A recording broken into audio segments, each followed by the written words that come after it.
छोटी बच्ची है। अरे बेटा कुछ तो बोल। अरे देखिए, क्या हो गया मेरी बच्ची को? अरे हुआ कैसे? तो करो मेरी बच्ची। मेरी बच्ची को क्या हो गया? जो दुख मेरी सैयन को तब सुख कैसा मोहे। हम तुम एक वतन के अपनी रूह नहीं दोए। छत्रसाल एक तेजस्वी किशोर से एक जवान वीर योद्धा तो बन चुके थे, मगर शायद अपने माता पिता की तरह गुरिल्ला युद्ध में निपुण होना अभी बाकी था। रामलीला मैदान में हुई हिंसा और भगदड़ के दृश्य छत्रसाल की आंखों के सामने से जा नहीं रहे थे। भगदड़ का शिकार हुए बेबस गांव वालों की चीख पुकार, उस बच्ची की बेबस आवाज अब भी छत्रसाल के कानों में गूंज रही थी। ये क्या हो गया तुझे बेटा? अरे बेटा कुछ तो बोल।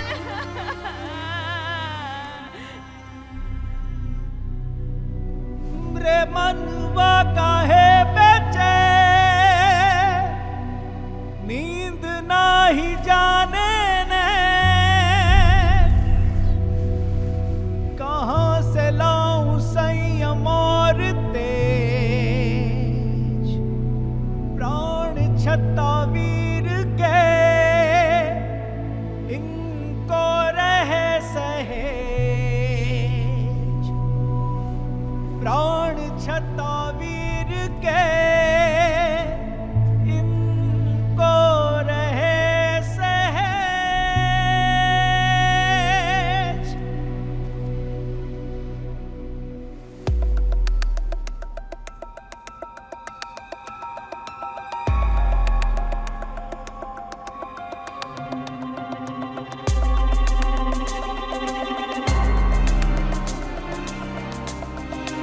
रात को नींद नहीं, दिन भर मन में एक अपराध बोध और हृदय में करुणा का कोलाहल थमने का नाम नहीं ले रहे थे।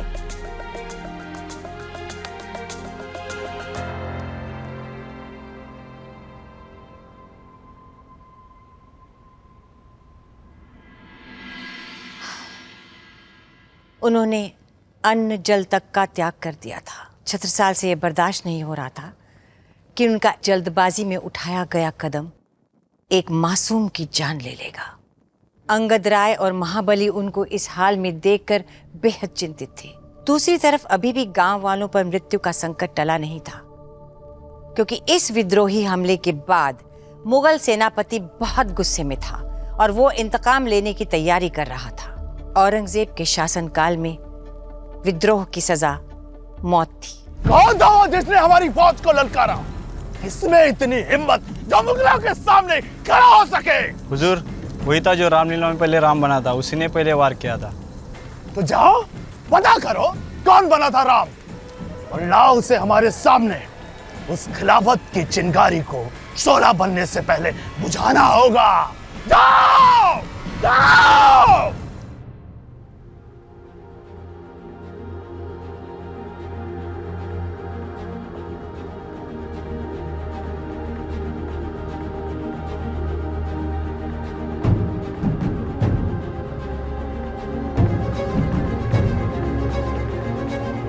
आपको इसे समझाना होगा।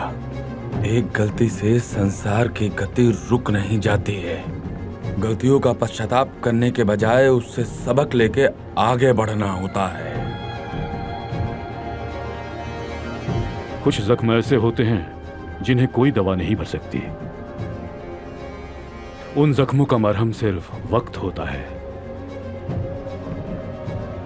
और छत्रसाल की वर्तमान मनोदशा का इलाज सिर्फ वक्त ही होगा। हुजूर आलम, दक्कन से एक हिंदू पंडित तशरीफ लाया है, आपसे मुखातिब होने की ख्वाहिश रखता है। पंडित जी। मुगलिया दरबार में काफिरों का इस्तकबाल कैसे किया जाता है, याद है ना तुम्हें? जी जापाना।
जहांपना का अभिनंदन। हम तो दक्षिण से आपके लिए एक अनमोल भेंट लाए थे जहांपना, पर आपसे भेंट ऐसी होगी ये अकल्पनीय था। ऐसा कौन सा नायाब तोहफा लाए हो पंडित?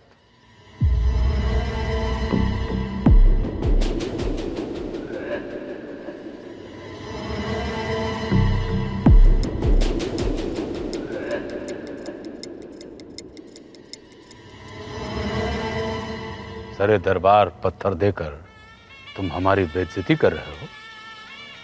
खुदकुशी का यह अनोखा तरीका है पंडित?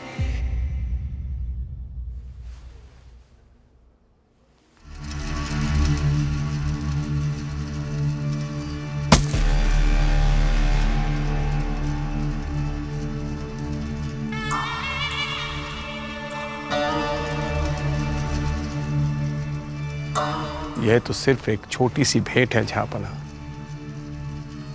ऐसे सोने का पूरा भंडार है दक्षिण में। इसकी खबर हमें क्यों नहीं थी? वहां एक गुप्त खजाना है जिसकी खबर बहुत कम लोगों को पता है। हम आपको बताएंगे कहाँ छुपा है वो खजाना और वहां तक कैसे पहुंचा जा सकता है।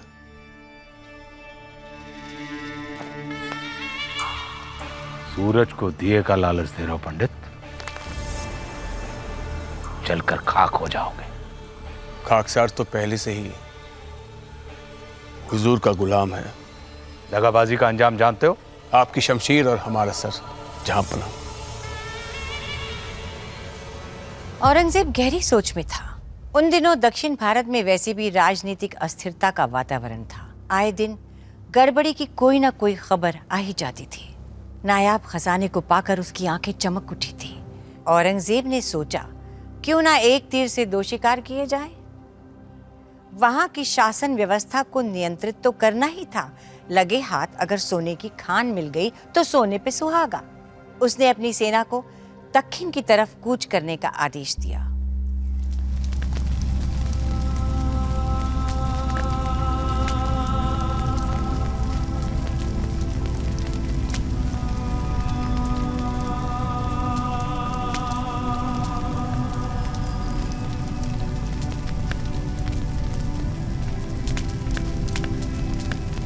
आओ छत्रसाल, मैं तुम्हें कुछ दिखाना चाहता हूं।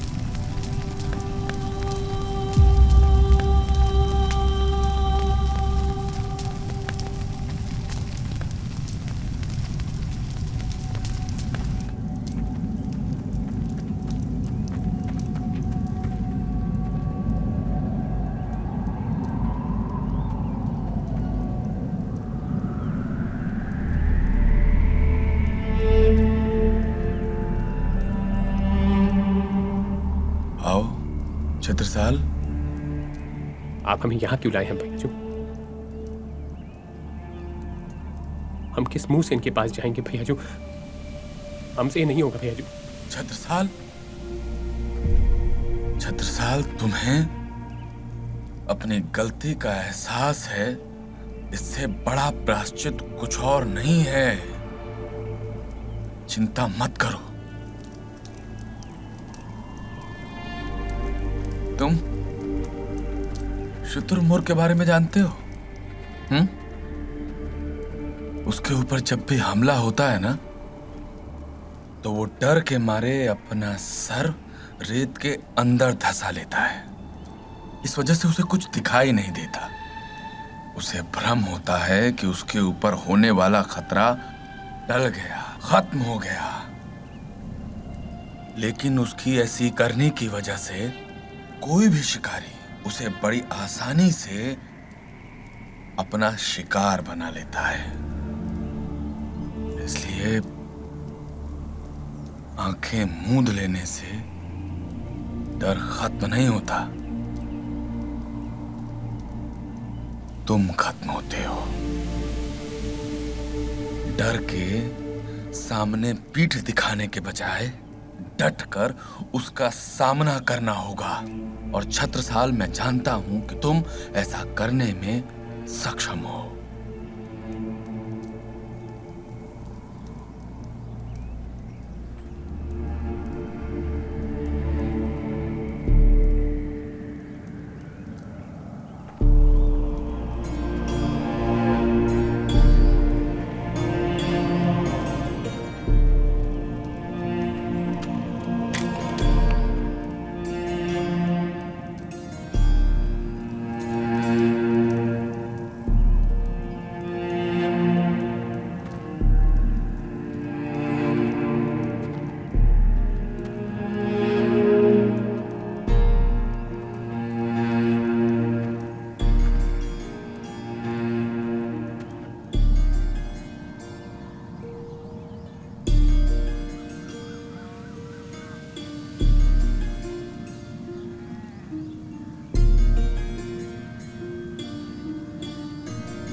आपके भूखे रहने से मेरी बेटी जिंदा नहीं हो जाएगी कुंवर साहब।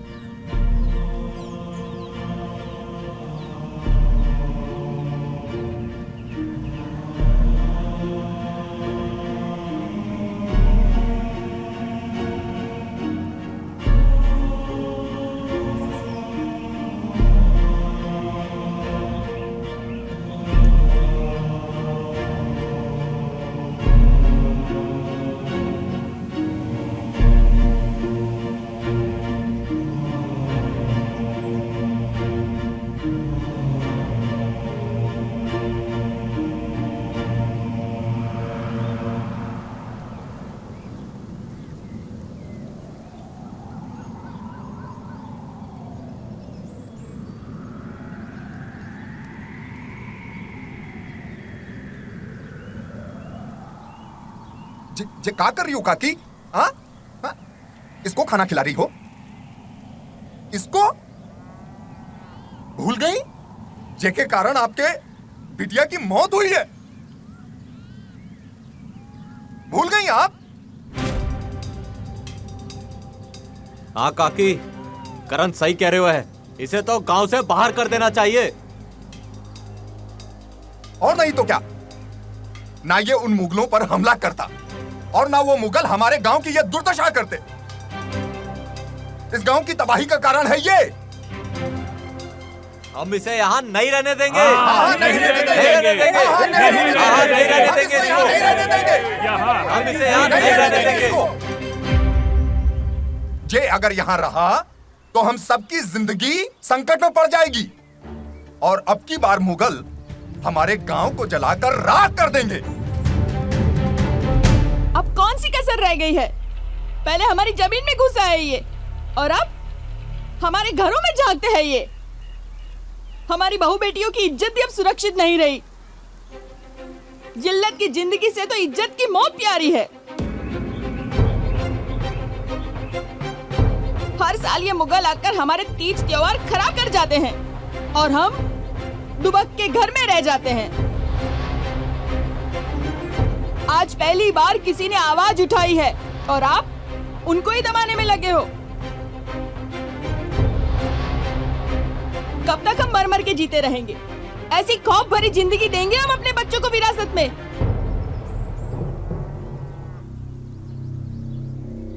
ये कोई साधारण इंसान नहीं है। ये हमारे बुंदेलखंड के वीर चंपत राय और छत्राणी सारंधा के सुपुत्र है। और ये मत भूलो कि उन दोनों ने हमारे बुंदेलखंड के भविष्य के लिए अपने प्राणों का बलिदान दिया है। बेटी हमारी मरी है, फिर भी हम चाहते हैं कि ये यहीं रहे।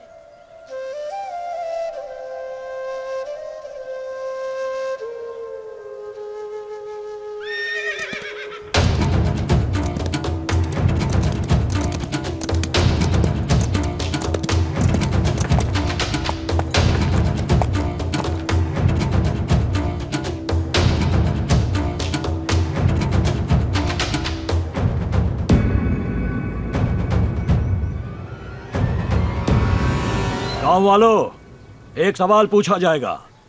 जितनी जल्दी जवाब दोगे उतनी ही कम तबाही होगी। रामलीला में राम कौन बना था?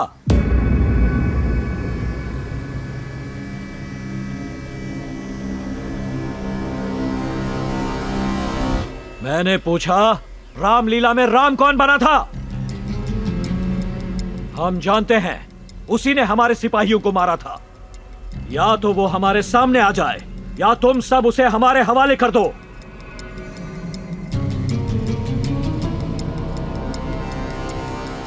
गांव वालों, चुप रहने का अंजाम जानते हो?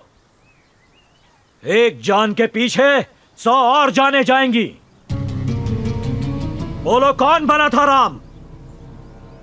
मैं बना था राम।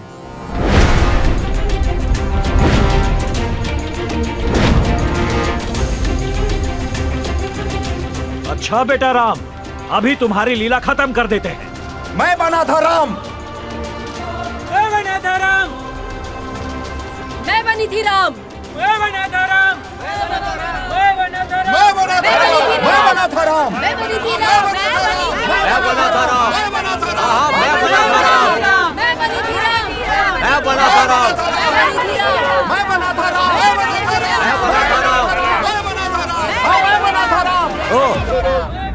तुम सब बगावत पे उतर आए हो। जोश में आकर तुम सब गलत कदम उठा लिए हो।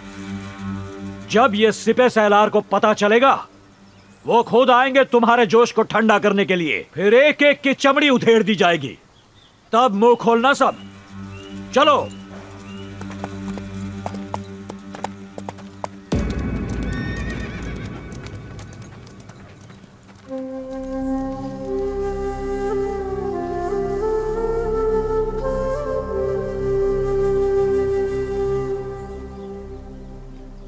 कुंवर जी, हमसे भूल हो गई कुंवर जी।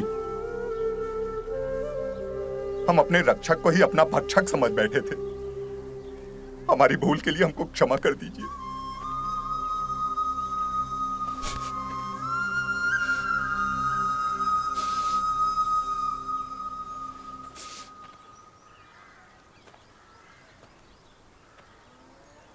हम आप सबको वचन देते हैं कि हमारे लोगों का बलिदान व्यर्थ नहीं जाएगा। हमारे एक शव के बदले उनकी 10 लाशें गिरेंगी। यह हमारा वादा है आपसे। लेकिन इसमें हमें आप सबका साथ चाहिए। जब तक सांस है तब तक आपके कंधे से कंधा मिलाकर लड़ेंगे कुंवर जी। आपके एक इशारे पर इस गांव का बच्चा बच्चा सर पर कफन बांधकर खड़ा हो जाएगा। यह हमारा वादा है आपसे। आप सबने पूरे साहस के साथ एकजुट होकर के अपने हक के लिए आवाज उठाई है। अपने प्राणों की चिंता किए बगैर छत्रसाल के ऊपर जो विश्वास दिखाया है, छत्रसाल आप सभी के विश्वास की रक्षा करेगा। जिस प्रकार प्रभु श्री रामचंद्र जी ने माता सीता को लंका से मुक्त किया था, ठीक उसी प्रकार छत्रसाल औरंगजेब का वध करके हमारी मातृभूमि को मुगलों के आतंक से मुक्त करेगा। कुंवर छत्रसाल की जय! कुंवर छत्रसाल की जय!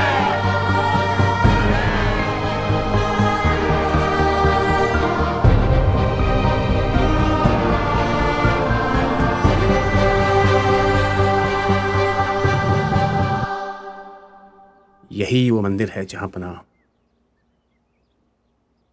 जहां ये खजाना छुपा हुआ है। सिर्फ तुम्हारी बात पे यकीन करके हम दक्कन के लिए रवाना हो जाएं। हम इसी मंदिर में पुजारी थे जहां पनाह, जीवन भर पूजा अर्चना में लीन रहे और पूरी निष्ठा से मंदिर की देखभाल की। पुरस्कार में मिला क्या? चोरी का इल्जाम कि हम चोर हैं, हमने खजाने से हीरे चुराए हैं। यह आरोप लगाकर संपूर्ण सभा के सामने हमें अपमानित करके देश से निकाला गया। हमने भी ठान लिया जहां पनाह कि अब उस झूठे आरोप को सच साबित करेंगे। यह हमारा प्रतिशोध है जहां पनाह। आप चाहे तो अपने गुप्तचरों से इसकी पुष्टि करवा ले। टुकड़ी तैयार करो। अगर ये खजाना हमारे हाथ लग गया तो हमारी बहुत सी मुश्किलें आसान हो जाएंगी।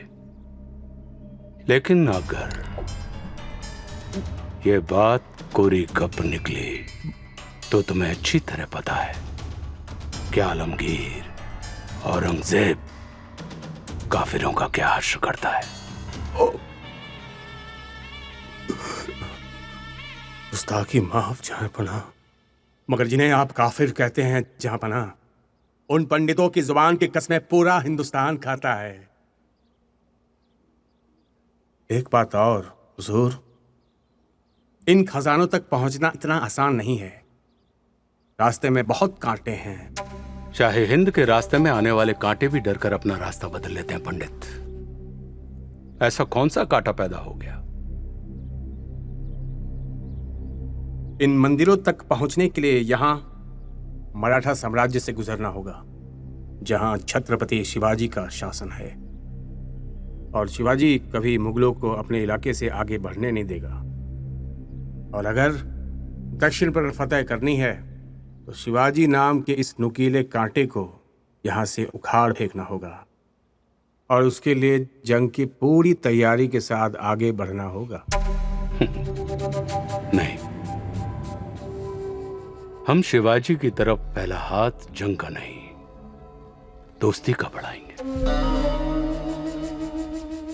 शिवाजी को पैगाम भेजो कि बादशाह औरंगजेब उनके साथ दोस्ती करना चाहते हैं। हाथ मिला लिया तो सुभान अल्लाह, नहीं मिलाया तो वल्ला वल्ला। शायद ये पहली बार था कि बादशाह बनने के बाद औरंगजेब दिल्ली से बाहर जा रहा था, इस बार दक्खन को जीत लेने के इरादे से। मगर क्या ये इतना आसान था?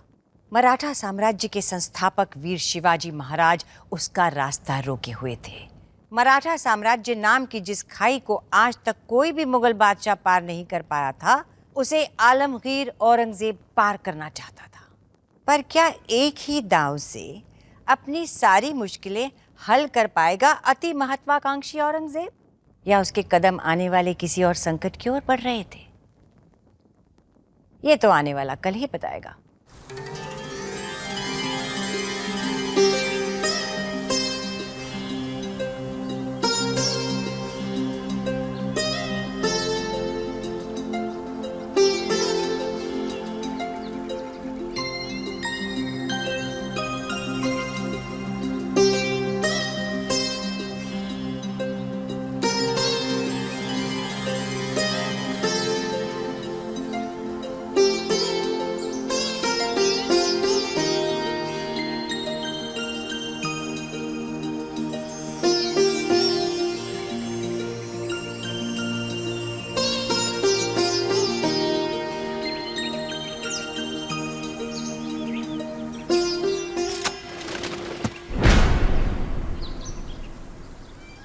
दीदी, ये कैसी आवाज है? चलो देखते हैं। तुम दोनों यही रुको, मैं आती हूँ।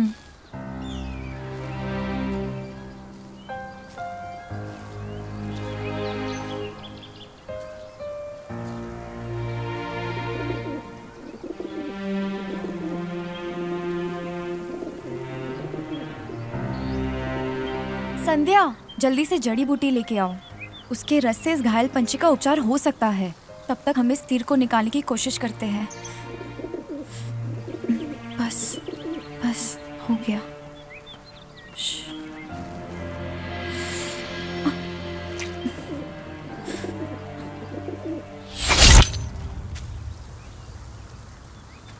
कौन बेरहम होगा जो इस मासूम पंछी को इतनी तकलीफ दे सकता है? कुछ नहीं होने देंगे तुम्हें हम।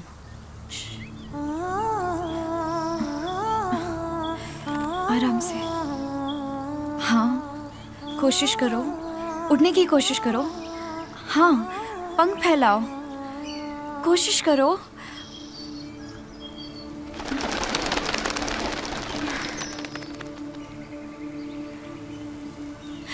वो पंछी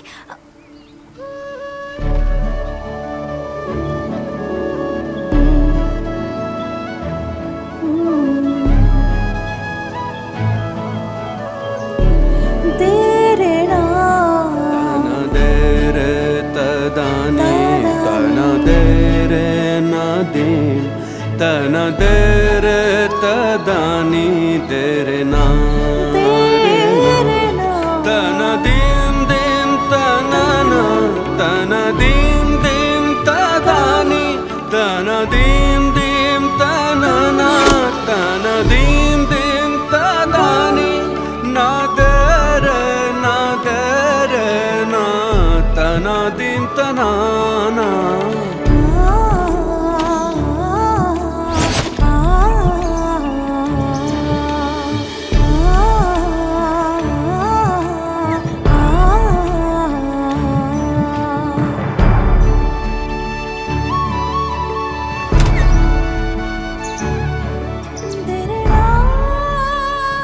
निकलिए यहाँ से, हमें नहीं देखते।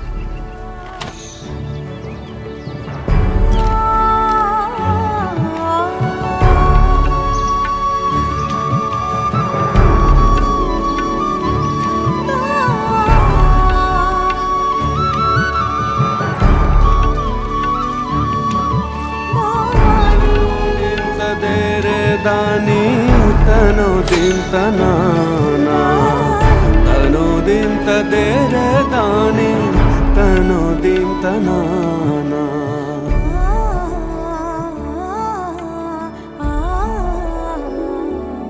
अरे पूरा इलाका छान लिया पर वहां पर तो कोई दिखा ही नहीं। अरे वही कहीं होगा, तुम लोगों ने ठीक से देखा ही नहीं। उस सुकुमार ने यूं तीर पकड़ा। मैं कह रही हूँ माँ, वो कोई साधारण युवक नहीं था। अरे तू हट। माँ,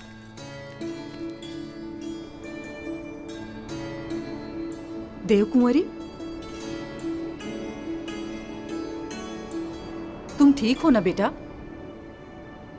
ये तुम्हारे माथे पे खून कैसा? अनुराधा, जल्दी चलो, औषधि लानी है।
जैसा तेज बातों में वैसा ही तेज चेहरे पर, और बिजली से भी तेज रफ्तार।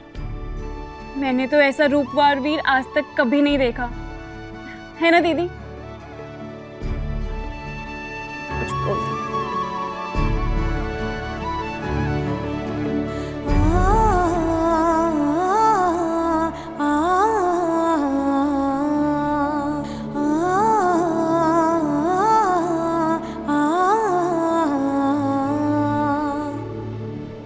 ठीक है, और वहाँ भी, और वो भी कर लेना, ठीक है ना? प्रणाम भाभी जी।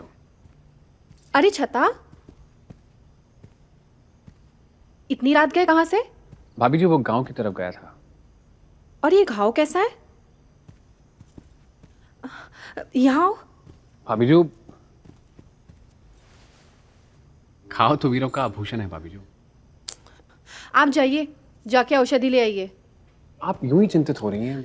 लेकिन ये लगा कैसे, ये तो बताइए। अरे कुछ नहीं, मैं जंगल से गुजरा था तो खरोच लग गई।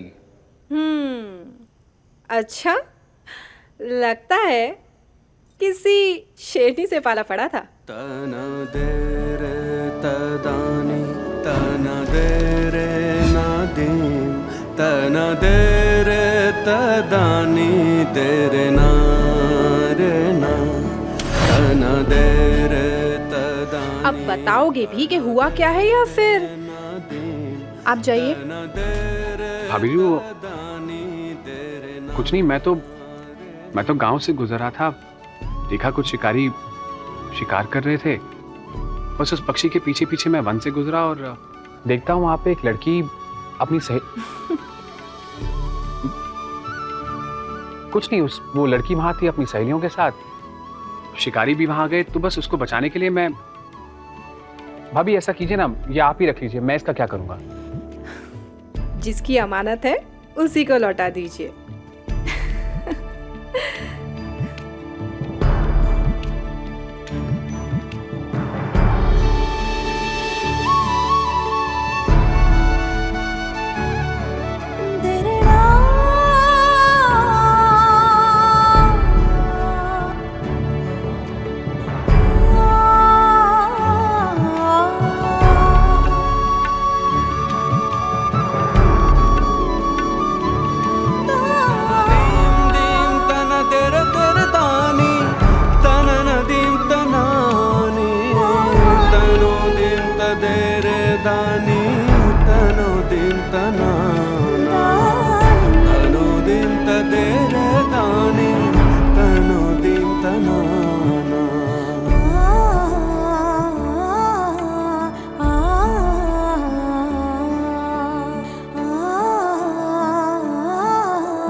छत्रसाल। मुझे तो विश्वास ही नहीं हो रहा। जरूर इसमें ऊपर वाले की कोई लीला है, क्योंकि ऐसे संयोग से नहीं बनते।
लगता है किसी शेरनी से पाला पड़ा था।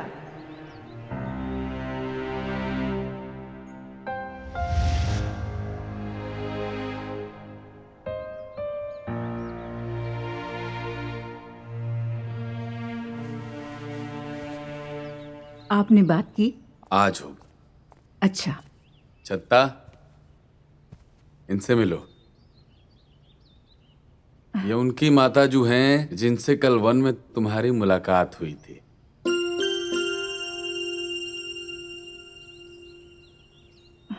और आप हमारी माँ की सहेली भी रह चुकी हैं। सहेली नहीं, सेविका कहिए। ये तो उनका बड़प्पन था जो मुझे सहेली समझा। प्रणाम माँ जी। ये आपकी बेटी की बाली, इसी के लिए आई होंगी आप।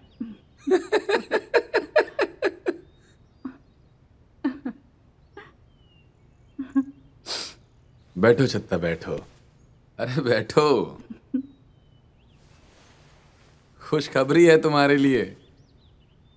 वर्षों पहले हमारी माँ ने आपकी बड़ी बेटी देवकुंवरी के साथ तुम्हारा रिश्ता तय किया था। कैसा रिश्ता भैयाजू?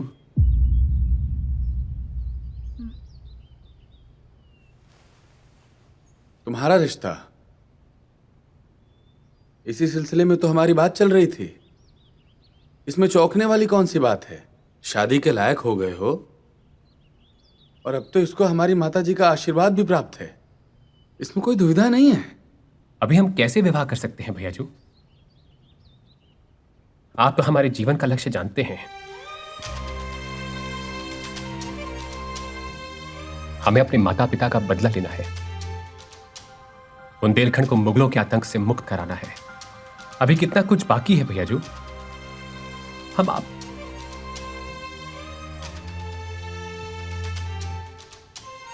अपने बारे में सोचने का भी समय नहीं है हमारे पास। किसी और की जिम्मेदारी हम कैसे ले लें, जब अपनी मातृभूमि को आजाद कराने की जिम्मेदारी हमारे कंधों पर पहले से है।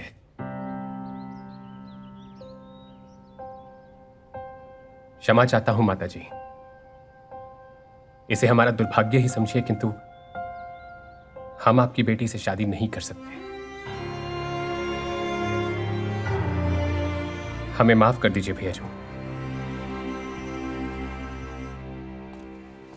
आप क्या? आप चिंतित मत होइए, हम बात करते हैं।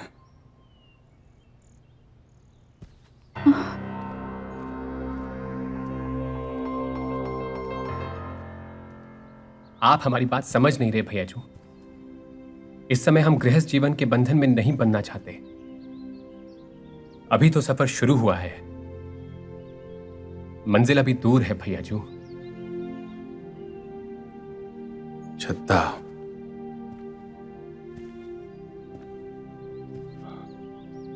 बड़े भाई होने के नाते हम तुमसे अपना एक अनुभव साझा करते हैं। लंबे सफर में ही हम सफर की जरूरत सबसे ज्यादा पड़ती है। मैं तुम पर किसी प्रकार का दबाव नहीं डाल रहा हूं। ये फैसला तुम्हारा है, सिर्फ और सिर्फ तुम्हारा। देव कुंवरी जिसकी तुमने जान बचाई है, वर्षों पहले हमारी माताजी ने इसी के साथ तुम्हारा विवाह तय किया था। तुमको नहीं लगता कि यह केवल एक साधारण संयोग नहीं है, बल्कि मुझे तो लगता है इसमें जरूर ईश्वरीय इच्छा है। बाकी तुम समझदार हो, अपने अच्छे और बुरे का निर्णय लेने में सक्षम हो, और तुम उसी का परिचय दोगे, हमें विश्वास है।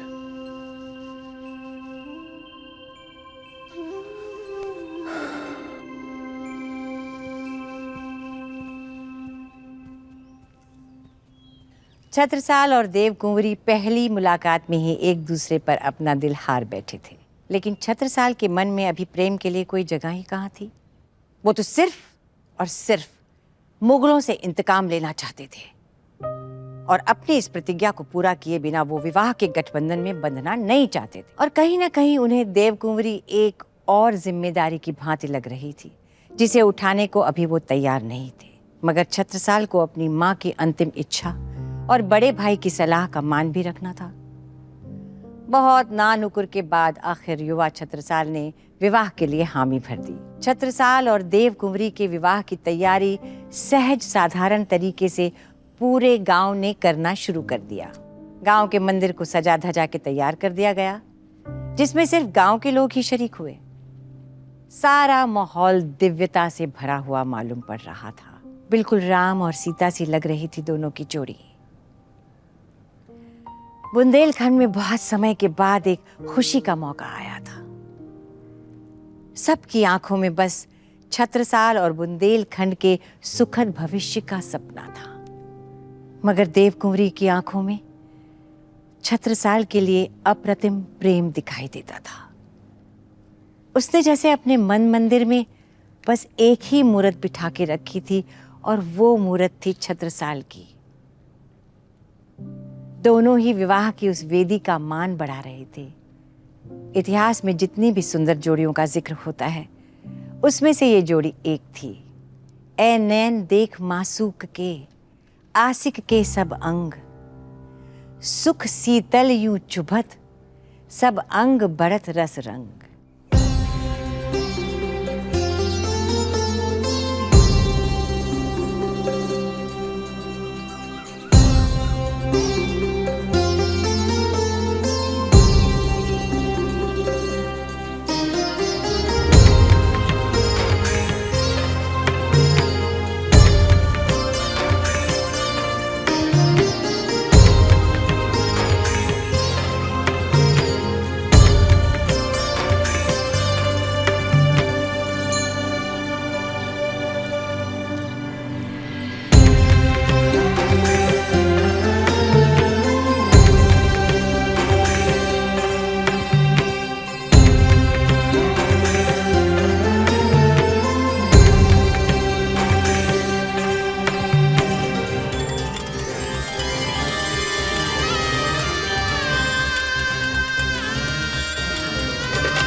तना दे रे तदानी दे रे ना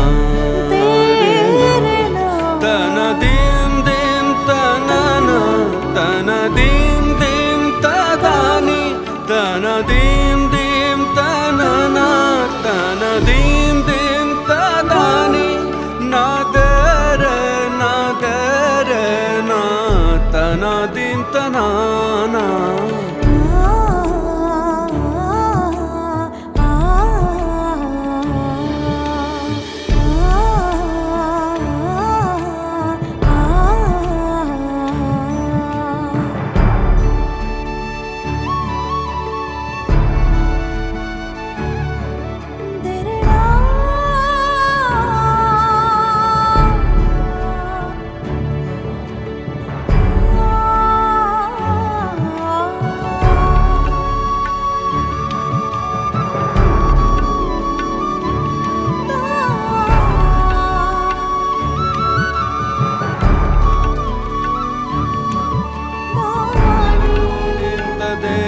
दानी तनो दिन तना